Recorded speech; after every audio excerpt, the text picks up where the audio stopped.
колоссальный коррупционный скандал, который в Евросоюзе предпочитают замять. В понедельник в операционной комиссии, сформированной Евросоюзом по отдельному поводу, состоялось голосование о продлении лицензии на использование фермерами удобрения под названием глифосат. Глифосат – очень распространенный дефолиант, средство против сорняков. Его производит гигантская транснациональная корпорация Monsanto. Глифосат тоже хотят запретить, поскольку он практически не выводится из человеческого организма, накапливается и по робкой оценке Всемирной организации здравоохранения является возможным канцерогеном, то есть вызывает рак. Лишь в Европе Monsanto тратит на свои лоббистские проекты порядка 1,5 миллиарда евро в год. По правилам, решение могло быть принято, если за него проголосовало не менее 16 стран ЕС с суммарным населением 65% от всего населения Евросоюза. Так называемое демографическое большинство. Без Германии никакого демографического большинства не было бы. Но ведь до сих пор Германия всегда была против глифосата. И именно так должен был голосовать Шмидт. Но Шмидт проголосовал за глифосат. Что, Германия в последнюю секунду изменила свою позицию? Да нет. Просто Шмидт лично так решил. Ну, взял. Ну, теперь вся Европа будет травиться еще 5 лет. В свои 10 Тео очень любит читать книги о рыцарях, где добро побеждает зло. Такой же битвой он для себя считал двухлетний дебат о необходимости запретить в Европе глифосат – яд для растений, который сделал и его инвалидом еще в животе матери.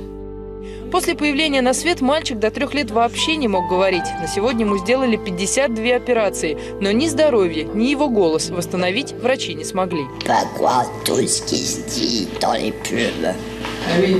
Не верьте всему тому, что говорят в рекламе, потому что Monsanto сделала лживый ролик, что это биопродукт, что он разлагается, что он безопасен для здоровья человека. Monsanto в прошлом году за 66 миллиардов долларов решил купить немецкий концерн Bayer. Их цель – контролировать всю продовольственную цепочку мира, от поля фермера до стола потребителя. Если эту сделку одобрит ЕС, то у нас появится промышленный монстр. Они будут контролировать все – семена, удобрения, пестициды, но еще и все лекарства, которые позволят лечить людей, заболевших от этой химии. Офисы Monsanto открыты в 66 странах мира. Целый завод по производству ГМО семян построили теперь и на Украине, в Почуйках. Киевское правительство планирует еще и распродажу 10,5 миллионов гектаров земли иностранным компаниям. Это 9-я часть всех пахотных земель Европы. Не исключено, что львиная доля достанется той самой Monsanto. Она уже подобрала 10 полей для генетических испытаний на растениях. Украина занимает 3-е место в мире по экспорту кукурузы, 5-е по экспорту пшеницы. Договор об ассоциации с ЕС позволит ей в перспективе внедрить эту продукцию и на европейский рынок.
immer mehr Menschen wird der Großkonzern Monsanto zum Symbol eines agroindustriellen Systems, das die Gesundheit der Menschen und der Ökosysteme bedroht. Im Oktober 2016 riefen Persönlichkeiten aus der internationalen Zivilgesellschaft in Den Haag ein außergewöhnliches Tribunal ins Leben. Monsanto selbst hat eine Teilnahme eigener Vertreter oder Zeugen abgelehnt. Ces photos sont celles d'un petit garçon qui s'appelle Théo, qui est mon fils. Il est né avec de multiples malformations, en particulier une atrésie de l'œsophage, qui ont au total nécessité 50 opérations. Nous avons une carrière d'équitation, c'est notre métier. Donc nous avons un grand espace de 700 mètres carrés pour monter à cheval, qui est en sable, et sur lequel chaque été, je passais un désherbant à base de glyphosate. Parce que j'avais vu une publicité qui disait que ce produit était le moins nocif et était biodégradable. Et donc je me suis dit que c'était le produit qu'il fallait utiliser, qui était le moins mauvais, on va dire. Glyphosat ist ein sogenanntes Totalherbizid. Es wirkt unselektiv und zerstört sämtliche Pflanzen. Im Jahr 2016 wurden weltweit 800.000 Tonnen Roundup verwendet oder entsprechende Nachahmerpräparate. La información, además, que nos brindan los medios de comunicación masivos, está totalmente manipulada justamente para que la ignorancia nos lleve a la sumisión y a ser cómplices de este modelo asesino que nos enferma constantemente. Yo trabajaba como peón rural, llenando aviones para fumigar los campos sembrados. ¿Y qué productos utilizaban? Usamos todo tipo de veneno. Glifosato, que era lo que más se utilizaba. Estoy así por los agroquímicos. Es un genocidio silencioso, a la cual yo no quiero ser cómplice. Fue que no siempre había habido estos problemas de salud en estas localidades. Y el cambio de enfermar y de morir de estas personas coincidía en el tiempo con la instalación en los territorios en los que están situadas estas localidades de un modelo tecnológico de producción agroindustrial de eventos transgénicos dependientes y adictos al glifosato. Did this study show that glyphosate may cause cancer? Yes, Monsanto's did find various types of cancers. I took Monsanto's data and put it all the various lymphoblastic lymphosarcomas in the subcutaneous tissues. They found all these different types of cancers. These cancers affected the brain, the heart, the lungs, the liver. But they concealed the information. Sri Lanka was known as the plenary of Oriental world. We had a great tradition, and we have been cultivating rice continuously for 25 centuries. We never had such a problem among our farming communities until mid-1990s. It was initially named as chronic kidney disease of unknown cause, because usually kidney diseases are due to long-standing diabetes or hypertension. Please believe me, 24,800 people died due to this kidney disease. And the estimated number of patients in Sri Lanka is almost 69,000 according to the government statistics. Glyphosate damages the soil, damages the plant, damages the animals, damages us. It's a broad-spectrum ecocide. I accuse the European authorities of committing scientific fraud. This fraudulent approach made it possible for the authorities to reinforce the conclusion originally drawn by the Monsanto-led glyphosate task force, the submitters of the dossier. Distorting various facts, ignoring existing knowledge and denying available evidence has to be considered as an attempt of the authorities to allow the chemical industry to continue the marketing of a carcinogenic herbicide.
McLaren report has been unduly given a lot of credence, in my opinion.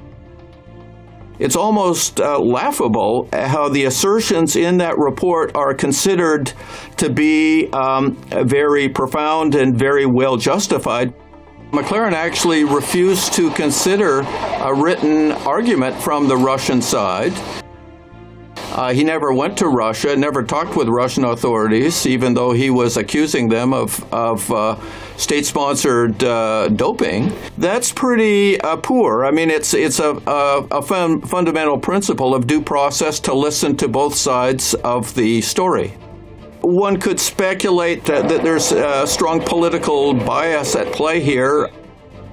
It's evident that in Western media there's much demonization of Russia and the Russian president, and one could speculate that this is politically motivated and goes back to the situation in the Ukraine and the situation in the Middle East, where Russia has come to the support of the government in Syria that the West was trying to overthrow. In my opinion, the McLaren accusations are unfounded and they're very politically biased.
Believe that the CIA and Mossad are just joined at the hip on this operation.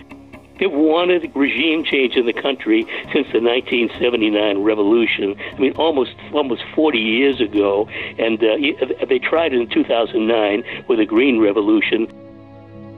The country is a population of 80 million people. Most of them want nothing to do with the protests. And a big thing about the protests, which is a tip-off for me of foreign meddling, is the fact that 21 people were lethally shot. I mean, when people protest, they don't come out in the streets with pistols and rifles and shoot people. I mean, they might do vandalism, they might do stuff like that. I think assassins were hired to do this dirty stuff. The protests may calm down, they may ebb a little bit, but below the surface, I think there's stuff still going on. The destabilization attempts will go on. Iran has a powerful military. I don't think there's any chance of a U.S. or NATO invasion. But there could be a chance of a U.S. war by terror bombing, even the possibility of a nuclear war. That really is a threat. But I think probably the plan is destabilization with picking away at Iran, trying to stimulate the population to turn against the government.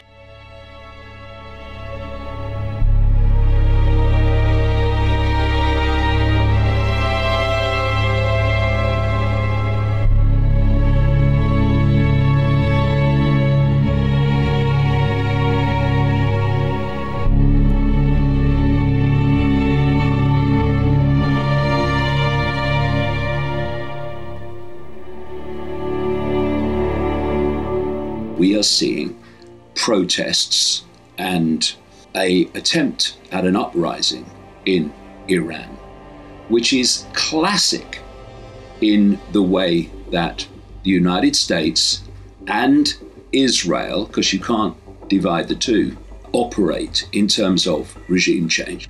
So what you do is you get the people themselves to remove your target regime and claim that it's a people's revolution, when what you have actually been doing is supporting groups and factions within the target country with information, with intelligence, with training, and with weapons to bring about that very people's revolution, which is actually just a revolution to remove the regime you don't want. I'll give you the military document that explains exactly what I've just described.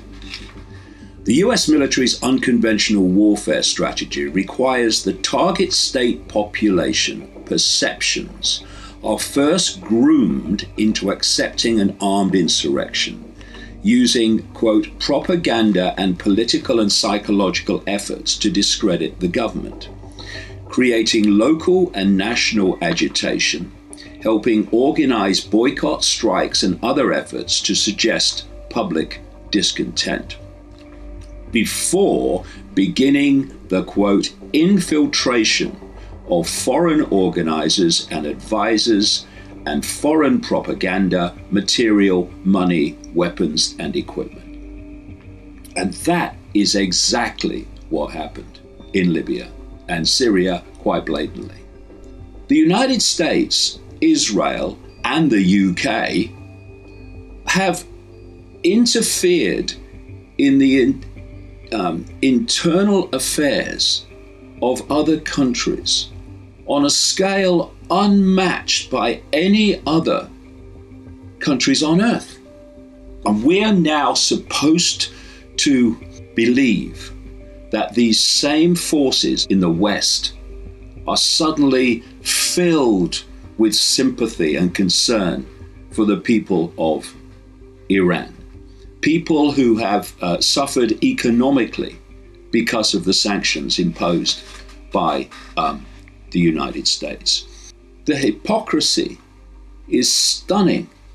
The simple truth is that the United States, Israel, and throw Britain in there as well, because they're always in there, is at war with Iran.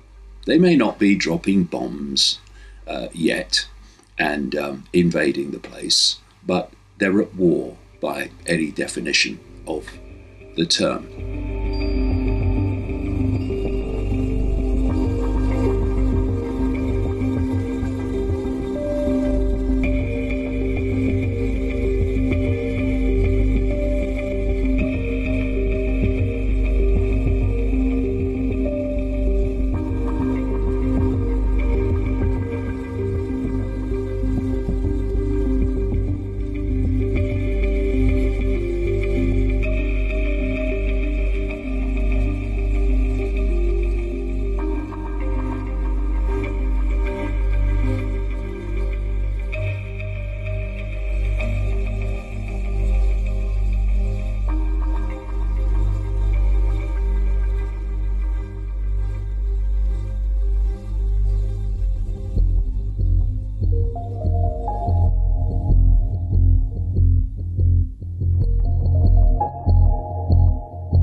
There is absolutely no political relationship between the Jewish people and Jerusalem. It's merely a holy city.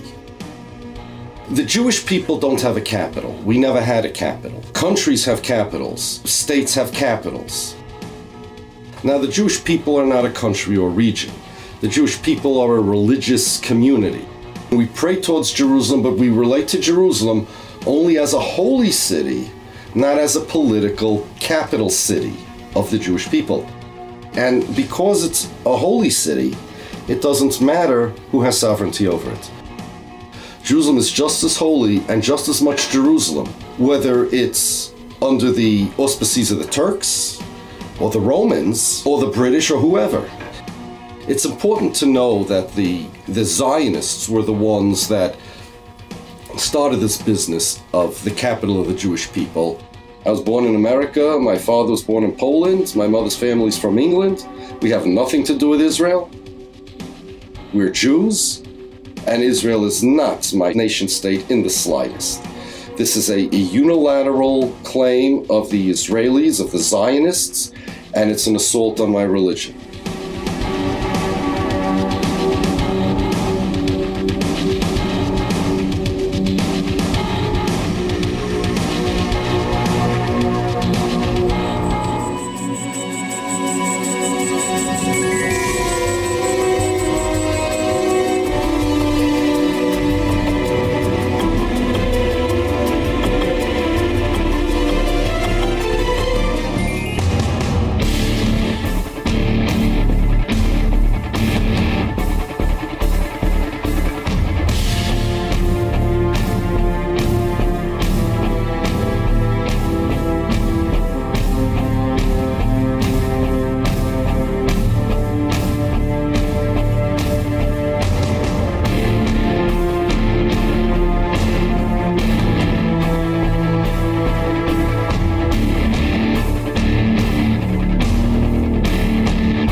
Just when you thought tensions between the North and the South Koreans were starting to smooth over, as they've recently agreed to work with one another during the Winter Olympics, leave it to the United States government to want to intervene with a small-scale war. Amid signs of a thaw in North Korea, tensions bubble up. In exactly 1 week from today, U.S. Secretary of State Rex Tillerson is going to be at a conference in Vancouver that is geared towards persuading North Korea to end its nuclear program. But before that happens, U.S. making plans for bloody-nose military attack on North Korea to stop its nuclear weapons program. The White House has dramatically stepped up preparation for a military solution in recent months amid fears diplomacy is not working, well-placed sources said. These kinds of threats are not going to intimidate North Korea, but it's certainly going to deepen their distrust. And it may even prompt rash action if they feel they're in imminent danger.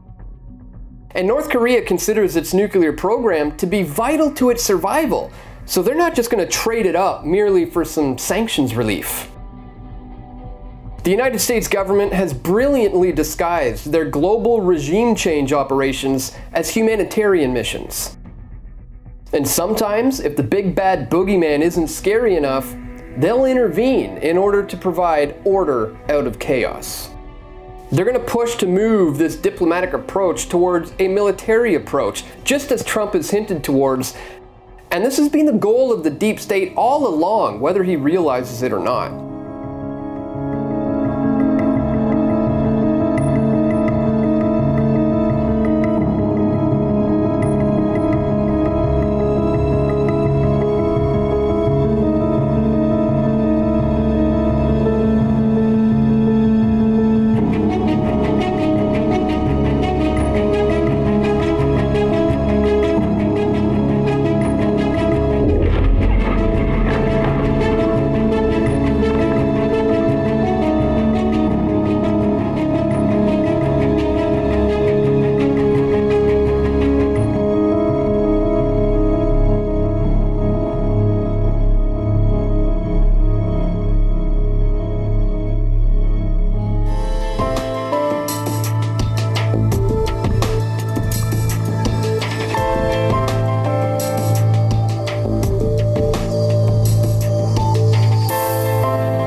Het zelfstandig ondernemen. Ik heb dus vele disciplines doorlopen en een deel daarvan was in de financiële wereld. En een van die wisselagenten, die zei op een bepaald moment, stop met al die werkzaamheden, al die bedrijven. Ga gewoon in de geldhandel, ga in de financiële wereld. Je moet één ding weten. Als jij je geweten niet in de diepvries kan zetten, en dan niet op min 18, maar op min 100, dan moet je er niet aan beginnen. Dat was de boodschap, want je wil veel geld, dat kan je krijgen, ik kan je helpen, maar er hangt wel een prijskaartje aan de andere kant. Want met een geweten kan het niet. Want je klanten waren banken, hè, die wilden hun handen ook schoon houden. Ja. Maar je hebt ook uiteindelijk met overheden te maken. Je hebt te maken met multinationals. Je hebt te maken met geheime diensten. Maar je hebt ook te maken met wat ze nu noemen terroristische organisaties. Je krijgt dus het hele palet van groot geld aan cliënteel. En dan zie je ook de verbindingen. Het gaat over het financieren van oorlogen, het creëren van oorlogen, het creëren van eigenlijk heel veel ellende in deze wereld. Maar ook hun hebben weer hun geldstromen. Want als hun dus in de handel van drugs zitten, of in de handel van wapens, of in de handel van, noem het maar op, mensen. Die dus zeg maar via constructies, hè, rechtsvormen, internationaal, het geld zo gaan bewegen dat het allemaal oké is. Weet je, alles wat je in de wereld wil weten, kan je weten door de geldstromen te volgen. Dat denkt iedereen van, hé, deze wereld is met plus en min en zwart en groen. Maar op een hoger niveau is het een spel. Het zijn vriendjes. Ja. Maar ze hebben zich wel te houden aan alle regels en wetten die ze zelf hebben gecreëerd om de rest van de samenleving daar te houden en dat het niet erg druk wordt in de top. Er gebeurden allemaal dingen. Ik kwam bijvoorbeeld op een andere beurs en dan zei een van de collega's daar van Ronald, weet je nog, met die Italiaanse lieren. Waardoor dus een bedrijf in Italië daar last van kreeg op een dusdanige manier dat het bedrijf over de kop ging. En dat ze dan zeggen, weet je dat de eigenaar zelfmoord heeft gepleegd en een gezin achterlaat. En toen lachte je erom. Ha, ha, ha, met elkaar, allemaal. Bescheten op de mensen. Het was gewoon een product. Afval. Alles was afval. De natuur, de planeet. Als we maar onze doelen haalden. Als we maar groeiden. Je komt zo diep in die kringen. Ik moet ook zeggen dat de meeste van deze mensen hadden een geloof wat afwijkt van het gemiddelde. De meeste daarvan hadden een Luciferiaans geloof. Hun diende dus iets onstoffelijks. Hun diende wat zij noemden Lucifer. En ik kwam dus ook in die kringen. Alleen ik lachte erom, want het waren voor mij gewoon klanten. Ik kwam dus in Satanskerken, maar ik kwam zeg maar op route even langs, even buurten. En daar was dan op dat moment een heilige mis. Ik hechtte weinig of geen geloof aan hun geloof. Of ik was er eigenlijk niet eens van overtuigd dat het überhaupt allemaal wel bestond. Maar er kwam een moment, toen werd ik dus uitgenodigd om mee te gaan doen aan offers in het buitenland. Dat was het breekpunt. Kinderen. Oké.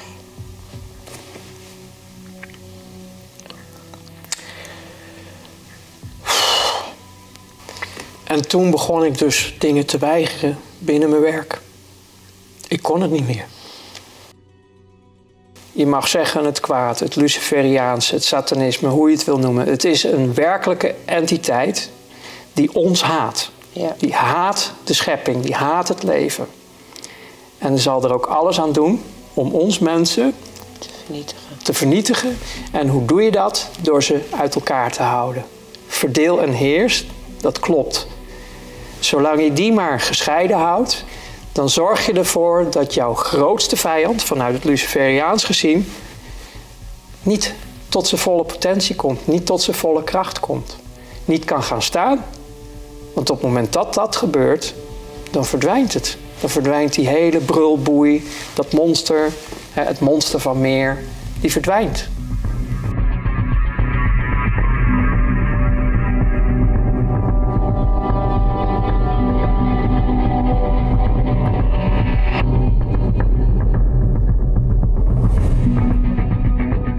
The deep state actually begins with the major banking families, including the Vatican, which is the world's wealthiest organization, wealthier than the Rothschilds. But the Vatican plus the Rothschilds, and then all of the central banks, the City of London, and Wall Street, that's the top of the deep state. Below them come the political parties. Most countries have been organized so that there are two major political parties that block 70% of the public from actual participation in the decision-making and the governance process. And then finally, below them, you have the secret intelligence services that more recently have begun to spy on and blackmail politicians and judges and celebrities in order to protect their power and increase their budget. The deep state is very real.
There are large pedophilia rings that have been operating for really many, many years.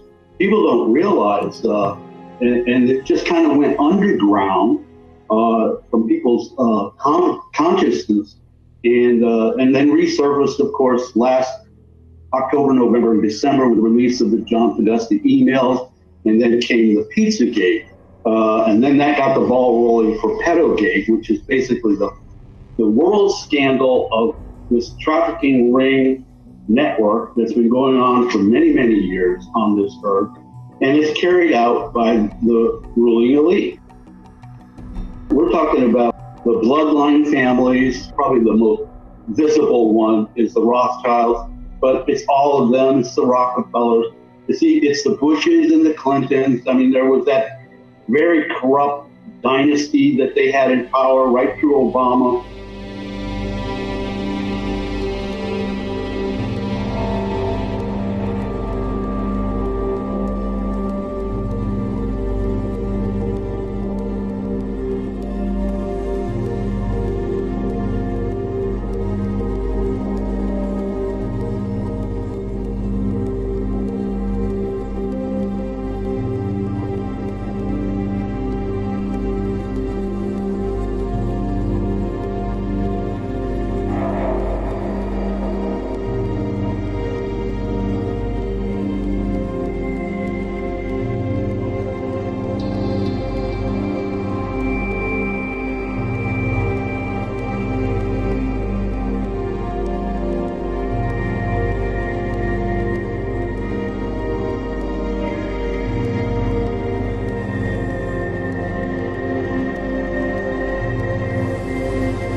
Basically, the CIA are the main pimps of this whole global operation. They really are the culprits. And they work with the State Department, U.S. State Department, embassies all over the world. And they take kids from orphanages, they use charities, they use front organizations, and they use the Red Cross. They're all involved in this. The UN, the military intelligence is involved. America sends its troops to, at least 134 countries. Wherever you find a whole concentration of military, you'll also find a lot of trafficking. They take a lot of victims from third world countries and fly them around or put them on cargo ships and move them around. But primarily, I believe it's the governments of the West that are the perpetrators, mainly. I mean, the Clintons are in so deep, and so is Bush. I mean, it's been a dynasty, basically, in America for 40 years, basically, where we have the same people. Many of these Illuminati families are bloodlines that have been around for many, many centuries, and many of them actually go back to Kabbalism, the pre-Judaism, mysticism, the Babylonians. So a lot of those satanic rituals actually come from those ancient times. And of course, we also know that they did child sacrificing and pedophilia way back when in those many cultures back then as well. And they managed to infiltrate the Catholic Church. Many of them have been popes. They are royalty. As you're aware, in England, there is that family. And a lot of times, yes, they drink the blood, they eat the organs, they're cannibalistic. They're able to get away with all their stuff because obviously they've got the head honchos in all the different parts to this puzzle, be it the law enforcement, be it the court system, be it the education system, be it the media system, be it the child welfare system, the government, of course, the military, the CIA, the corporate industry. They're all in it. I mean, of course, they are total psychopaths, so they have no conscience whatsoever. Everything's a fake emotion. They just have to imitate emotion. They're good actors, by the way, and they lie through their teeth in every breath. Pedophilia is the Achilles heel of the ruling elite, and that's also why we're seeing all this basically stepping up of the whole North Korea, the whole situation with the Jerusalem and the Middle East. War's coming. The collapse of the economy is coming. The elite pedophiles have planned for it, and they've sped it up because the exposure of this Achilles heel, they know there's going to be a enraged public all around the world. The more people learn about this, the more we can rise up as in solidarity as one to demand accountability.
No pierdas la oportunidad de aceptar a alguien distinto. No pierdas la oportunidad de que te cambie la vida.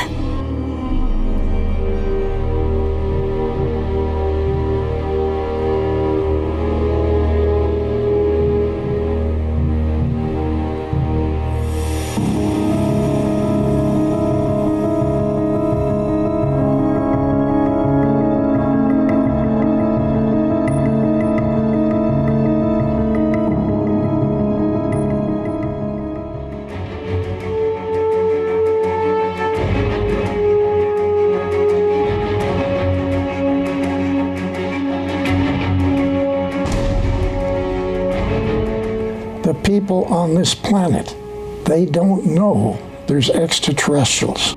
They don't know that there's not just one of them. Maybe we've got thousands, maybe we got billions of extraterrestrials. We now have 200 trillion galaxies out there. And to say that we're the only intelligent people in this universe is naive. Every PhD on this planet, whether they're for science or for medicine, have been given incorrect information for thousands of years about the history of this, not just this galaxy, the universe. They have been given information which was controlled by Draco, reptilian, and other extraterrestrials not to know what was really going on. There are Federation facilities out in the galaxy where other extraterrestrials get together, and there's many different missions for many different types of programs. But we'll talk about one of them, which cruises the galaxy, and it has as many as 30 different extraterrestrial civilization people on board. It looks like the moon, but it's a vehicle. When we got to the moon, we found out a lot of surprises. The Draco reptilians were already there. It's not your moon in the first place. Actually, this is not your planet. And I hate to say this, but we're just a laboratory for them. They own the planet, and we are their lab. And they're Asocius laboratories, other extraterrestrials coming in, doing their agenda. I'm going to ask you what they all look like and all that. Okay, they're ugly looking, lizard, alligator type people. They got the same skin as the lizards got, okay? And terrible looking faces. But then they have the ability to shift and look like a human. All of them do. Do you think von Braun was a reptilian? No. Your president, yes. Oh, what? Which one? George Bush Sr.? Yes. Yeah. Sure. And Bill Clinton and this guy you got just got rid of. Yeah. Yeah. They all were. Those guys control your moon because your moon is a command center for this region of the galaxy, not just the solar system. That's small potatoes. The thing that's sitting right in here, which is you call your moon, is a massive control center for this whole part of the Milky Way galaxy. We've got documented 23 different types of extraterrestrials, most of them being good people. But then we've got these massive capability with facilities of the Draco extraterrestrial side that, you know, they're controlling. And they don't just control this planet. You know that reptilians and Draco, you know, the blood sacrifices, the whole Luciferian thing, the kids being killed and eaten. I mean, that humans have been eaten and taken off planet, et cetera, and used for slaves in other colonies, etc. I hate to say that, but that's far worse than what you've just said. It's far worse. Yes, far worse. It's unbelievable. And I don't know how we say that to the public. You know, there's a lot of New Agers out there who want nothing but to believe that there's ETs, definitely, but they're all hearts and flowers and good guys. Yes. And this is such a dangerous thing to put out there, because again, you get humans that will not be able to protect themselves. That's also not understand. I care about the children and I want to protect the children. How can you protect a child? You must tell them. You must tell their parents what's happening, what's really going on this planet. And it's about time we humans are able to protect ourselves. Frankly, we need help. We need everybody involved in this. That's not a lie. We need help.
we're setting goals that are outside of ourselves, that are, things we want to change or fix. They tend to be, what can I do different?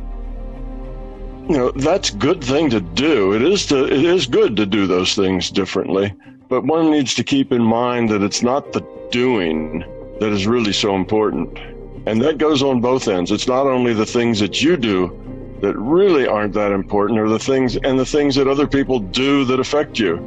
What's really important is why you do them and how you deal with the things that come to you. That's what's really important. So rather than doing things better, it would be a nice change to think about, how could I be better? It's not just that I'm going to manipulate the world in a better way, and I'm going to make sure that I take advantage of this and don't do that and avoid this kind of trouble and get these things. That may make your life seem a little better, but if you don't really change who you are, then you're still going to be living that same life, more or less. The circumstances may change a little, but your life and its quality won't change much. This is the problem with resolutions, because usually once you make a resolution, you tend to need to follow it really, really closely. And then once you fall off, well, then that gives your ego an opportunity to say, oh, well, you couldn't stick to it. And that's often what happens. And we sort of lose track. You have to really want to change at the being level. You have to really want to change at a deep level. If you really want to change those behaviors, you can. Because you'll be waiting and you'll say, well, when I get around that person, I'm not going to be annoyed. I'm just going to let it go. And you feel yourself getting annoyed and you just don't do it. Don't go there. If you just work it from the intellect, well, okay, you'll be more polite than you would have been otherwise. But that's not the point. The point is you have to want to change it.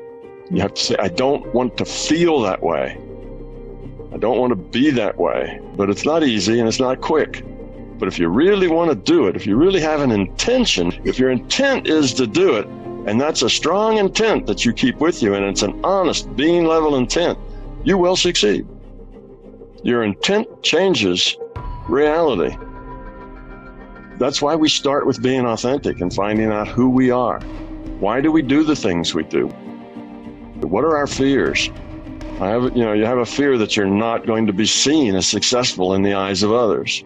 Well, why do you need that? Well, the only reason you could need that is because you feel inadequate and you want to prove to yourself and others that you are somebody special. What's driving you? What's creating the stress? You see, you get rid of the fears and the stress goes away. I would disagree with the person who thinks that some fear is a good thing, even those safety fears. You have to be aware. Being aware, being intelligent, being informed, that's good, but that's not related to fear. That's related to just being intelligent. Am I stressed? If you are, there's a fear. There's a problem. There's an ego issue going on. Are you annoyed? Do you get angry? Are you unhappy? Are you struggling all the time? All the negative stuff, all the negative feelings. Whatever it is, if it's a negative word, if it's something negative, that when you look at yourself, that goes to ego and belief, and you just need to want to get over it and have the intent to get over it. There's 1,000 problems out there that people have, but it all boils down to the same thing, and that's get rid of the fear, be authentic, live your life at the being level, and happiness just happens. And love is the answer. The love, the caring, compassion, that's the answer. Not act differently, but actually be differently. That would be a good intention for the new year, to start out a new year. This year, I'm just going to be who I am, the way I am, and see how that works.